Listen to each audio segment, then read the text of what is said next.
Hey ho, creepy friends and weirdos, and welcome to Strange Vibes Horror and Weird Fiction Podcast, episode 20. I'm your sinister host, Sylvia, and we have a killer lineup for you tonight. First, we conclude our 6-part serial sci-fi, All the World's a Grave, written and read by Terence. Then, part 1 of Betty Baton, a gritty tale of crime and inexplicable horror, written by Egan. You'll find links and author bios in the description. Now here's Brian. All the World's a Grave, written and narrated by Terence, Part 6. The man returned to the library, and once he started working with the computer, he realised that there were now new levels of access, as though it had been connected to a much larger database. He now had unrestricted access to the visitor's ship, its science and its systems. He of course couldn't speak the alien's language, but the ship appeared to translate the interface into English for him as he went. Was he even supposed to have this level of access? The alien had said he didn't understand human technology. Perhaps it didn't realise the level of access he now had. He finally found what he needed for the ship's database, the required sample he'd been looking for. The interface with the nanites was surprisingly simple, primitive almost. The needed setting was quickly changed and everything was set in motion. If he'd done it right, it might partly restore the world and protect humanity's future. If he'd done it wrong, he'd soon die an excruciating death. By the time the man returned to where the alien visitor was working, the resurrection process was already well underway. A dozen or so bodies were lying in the graveyard, surrounded by a gentle glow that appeared to be building them in layers. It was hypnotic, despite what you might have thought. It was fascinating to watch. "You have done well. It's a great start. Thank you," the man said, genuinely pleased. "While we are waiting for the process to finish, why don't you tell me more about your visits?" the man asked the visitor. "What more can I tell you?" The visitor wasn't paying the man much attention. The decision to resurrect others now meant that the test sample was no longer needed. "Why did you come to spread spiritual wisdom to mankind, even though it has caused some of the worst moments in mankind's admittedly already violent past? I had assumed you to be an alien, like an angel spreading wisdom and enlightened philosophy to more primitive races. Now I know the truth. You are not an angel. You are a demon." The man stood with his fists clenched as though he was going to hit the visitor. The visitor turned slowly and stared at the man, his blurry and swirling face taking on an angry expression, if that was even possible. His voice, however, made his feelings very clear. "And so, what are you going to do about that, little human? You wish to hit me with your fists? I am more powerful than you can imagine, and now with these others I can dispose of you as easily as I made you." The visitor would have sneered if he could have done so with a blurry face. "So you came not to bring spiritual wisdom, but division. You knew that nothing spreads anger and hate like religion. What, do you feed on mankind's rage? You glowed more brightly when I got angry before. Is that your food?" The man tried to remain calm as he could. Getting angry would only make the alien even more powerful. "Yes, if you like, but there's nothing you can do to stop me. I'll destroy you and bring back enough of your people to rebuild this world, and I'll continue to feast on your pain, anger, misery and fear." The visitor took a menacing step towards the man, but he didn't flinch. "There's nothing I can do." The man's head slumped forward as though in resignation of his fate. Then he raised his head and stared straight into the visitor's writhing face. "There's nothing I can do because I've already done it. I put the DNA of your species into the Nano's system. Now they are hunting you." The man said, his voice as calm as he could manage. Now it was the alien visitor that flinched. "They will protect this world forever from your species. If any of you return to the Earth, the nanites will consume you. As you say, there's almost no way to stop them. I didn't have any way to reprogram them when I first learned of them. But with the access you gave me to your ship's systems, I have done everything I need." At that moment, a dog barked and came running around the corner, and birds appeared flying through the air. The visitor was again caught off guard by things he hadn't expected. "I have programmed your ship to begin restoring as many animals as possible. It has already produced thousands while we've been talking, and while we've been talking, the nanos have been hunting you down." There was a faint noise. The air was filling with a vast cloud of tiny machines. The alien visitor stepped back, away from the approaching swarm, and then, with a sudden glow of light, he vanished, transported back to his ship. The man had never seen him touch anything. He had long before concluded that the man was some sort of advanced living hologram or energy being rather than having a physical body. But still, his reaction was evident that the visitor feared the nanites all the same. But what the man had said was true. Now the nanites would defend, rather than destroy, the Earth against any future visitors coming to meddle in human affairs. No more would they be able to feast on humanity's anger and fear. Now it was down to him and those newly resurrected to begin to rebuild their shattered civilization. Now the whole world was a grave. Soon it would once again be a home. Soon it would be a Garden of Eden, and this time there would be no serpent. And with that, the human race triumphs again. For now. You can find this and other terrorific stories in Strange Vibes Anthologies Volumes 1 and 2. Next, our feature tonight will leave you gasping and guessing. Here's part 1 of Betty Baton, written by Ash Egan. You want to know about the old inn, I suppose. The Golden Ram, they used to call it. No, you're not the first to come asking questions, and I doubt you'll be the last. I'll tell you what I told them all those years ago. Steer clear of the place. Trust me, it's for the best. Something lives there that ought to be left alone. I know what I'm talking about. The worst night I ever had on the job I had in that old wreck. But if you're here, I suppose you know that already. I'll bet you know it was my last night on the job too. Would you believe I used to be a police officer? Most people don't. They look at me like someone who's spent more time on the wrong side of the law than the right. By now, that's probably true. Things haven't been easy for me since then. I put on a few pounds with the drinking, and even when sober, it's hard for me to find proper work. I just don't have the will for it. But back then I was professional, young and driven. Betty Baton, they used to call me down at the White Horse. When they give you a nickname, you know you're on the right track. They gave me that one when I collared Lewis Connor, a hulking gland of a man, always kicking off around closing time. He must have been nearly 7 feet tall and built like a double-decker bus.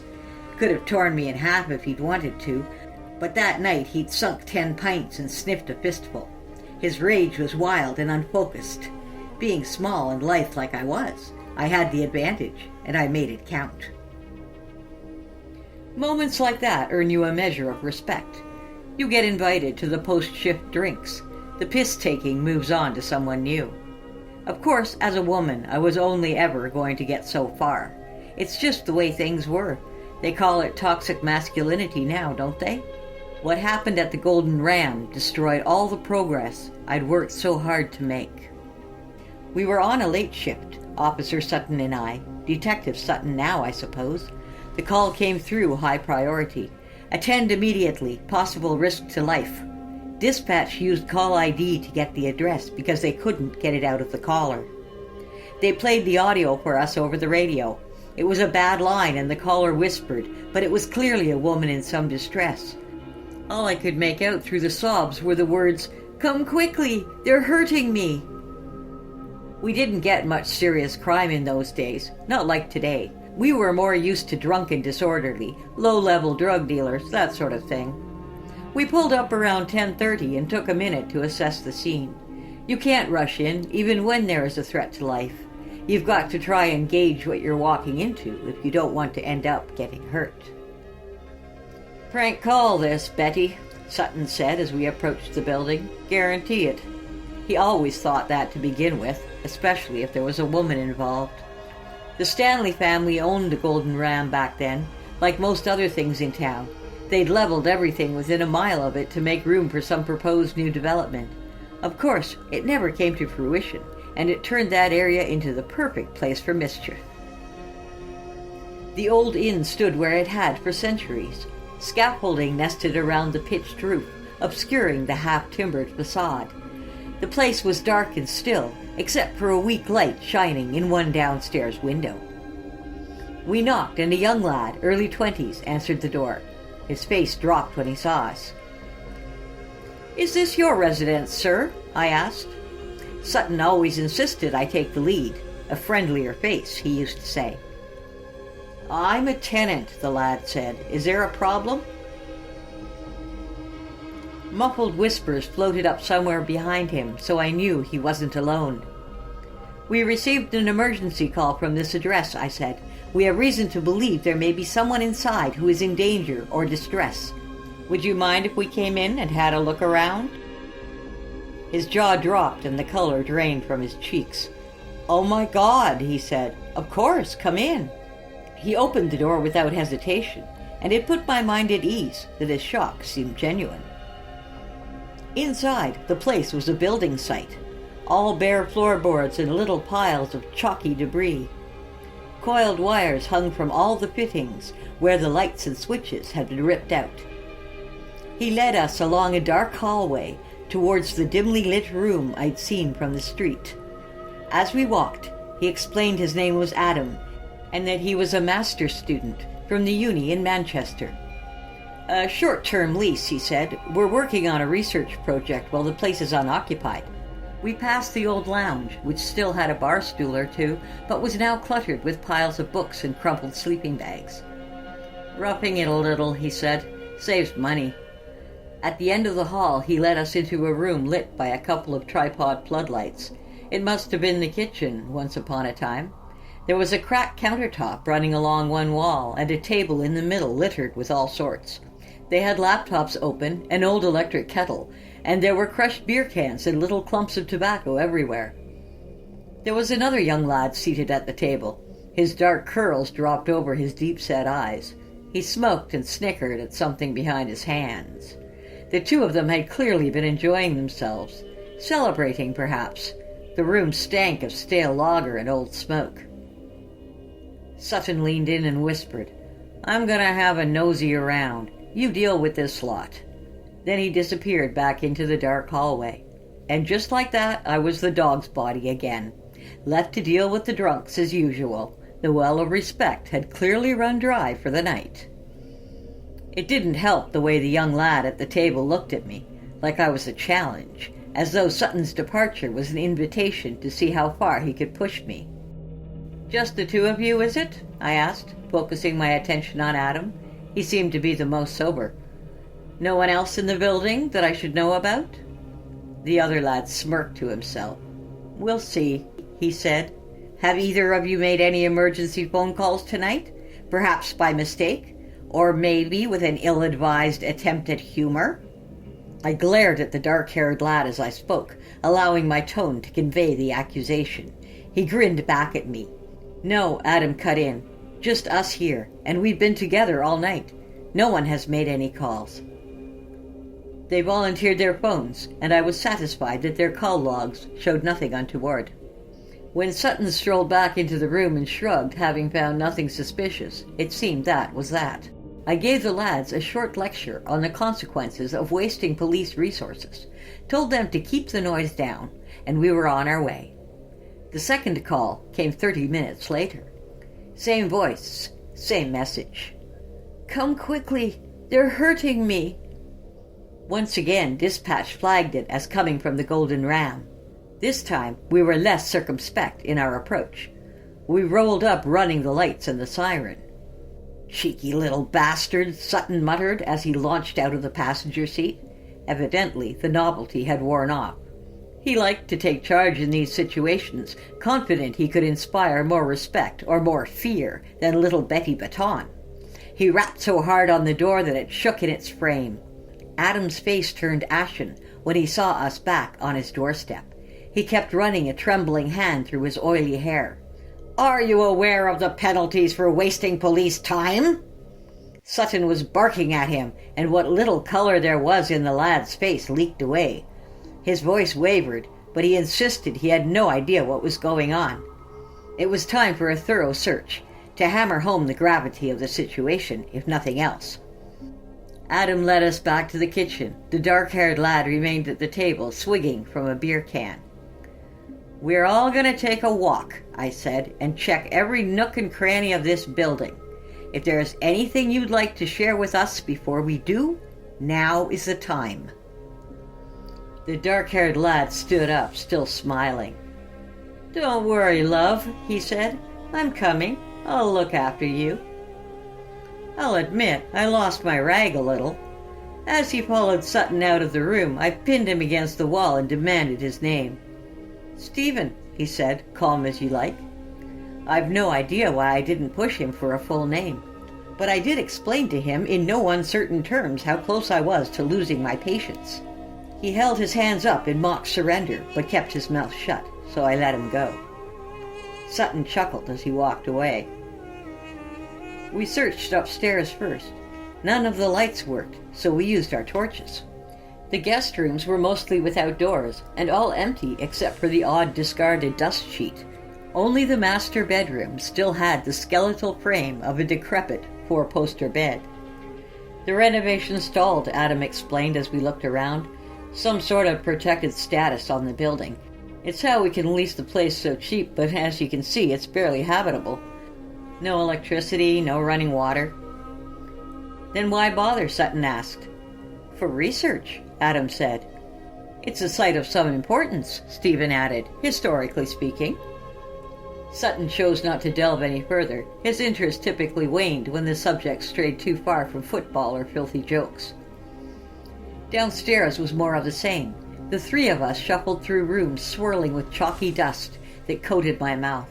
In the long, narrow room at the front of the inn, I could still trace the outline of the bar on the floorboards. A fireplace had been torn out opposite the window, leaving a gaping hole in the wall. We checked the cellar last. That room is the focus of our work, Adam said.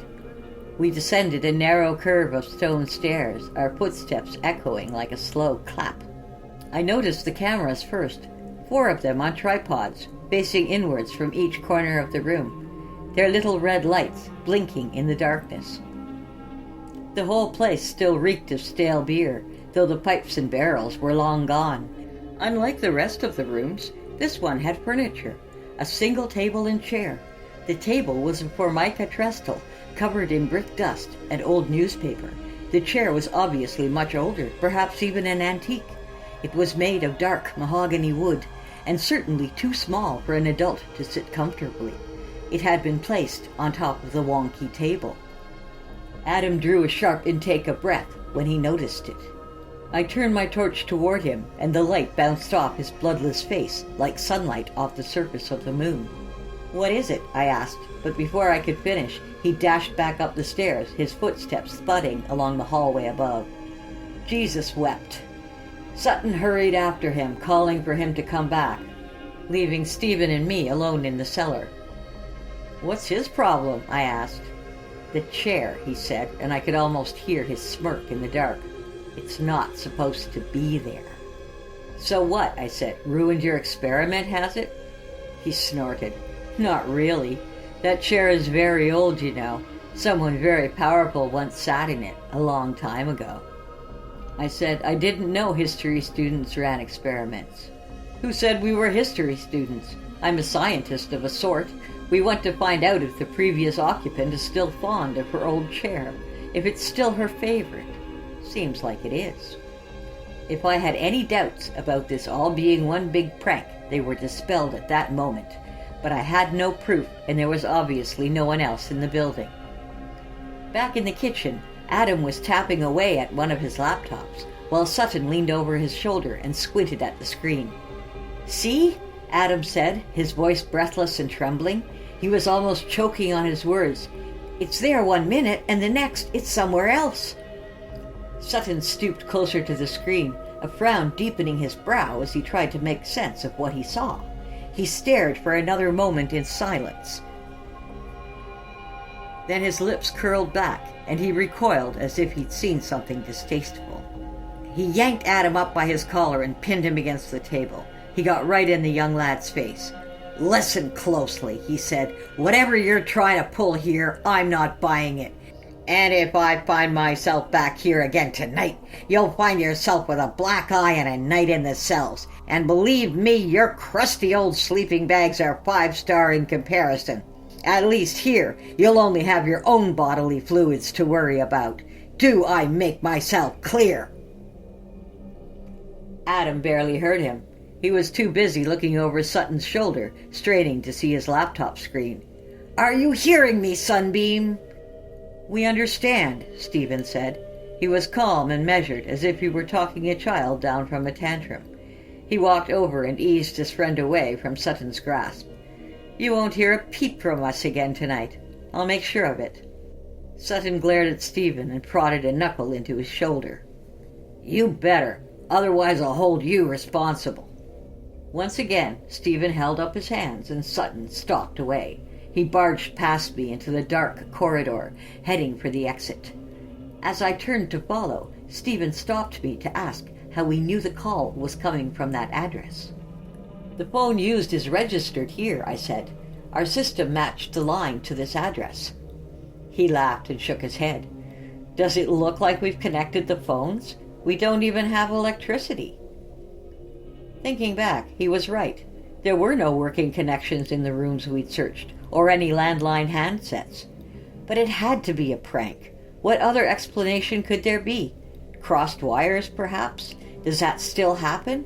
Or maybe some other odd coincidence? Any number of technical faults could have made it appear that the call was coming from inside the inn, when really it was coming from somewhere else.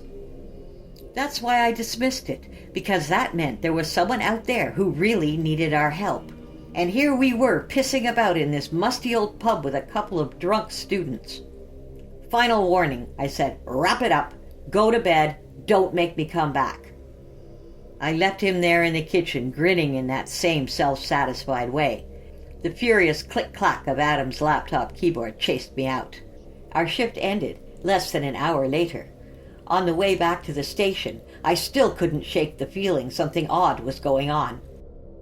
I asked dispatch to play us the audio of the calls one more time. I was sure if I heard it again, I'd recognize the poorly disguised voice of a half-drunk student. Sutton tutted and shook his head.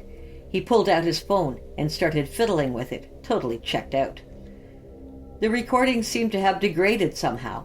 The faint sobs were blanketed by static. I almost couldn't separate the voice from the flurries of distortion. It was as though the white noise was as much a part of the message as the words themselves. "They're hurting me. Please, come quickly."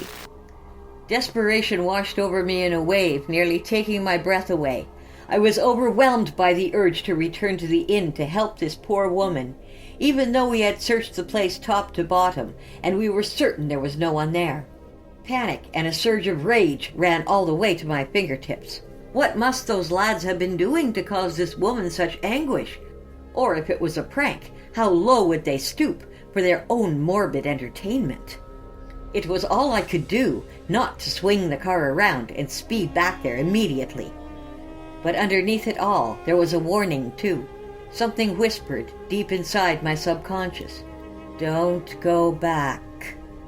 If only I'd listened. We were back at the station by the time the final call came through. Same address, same building, but this time no words, only screams, terrified howls of agony. The rage took hold, and I radioed back that I'd take the call. I dealt with them before and would make sure they knew the trouble they were getting themselves into this time. Sutton was already halfway out of the car. He was having none of it. "I'm off," he said. "Let someone else deal with the little shits. Someone with a little less patience might teach them a lesson."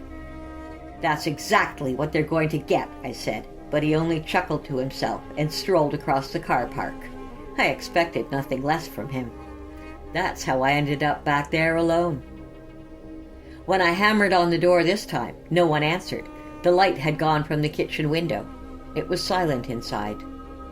Shining my torch through the glass, I found nothing but a dark, empty hallway. I radioed to dispatch that I had probable cause to enter. I prepared to force the door, but it swung open easily, as if someone had welcomed me in. The building was still, apart from the dust swirling in front of the torch beam. I placed my hand on my baton and announced my presence.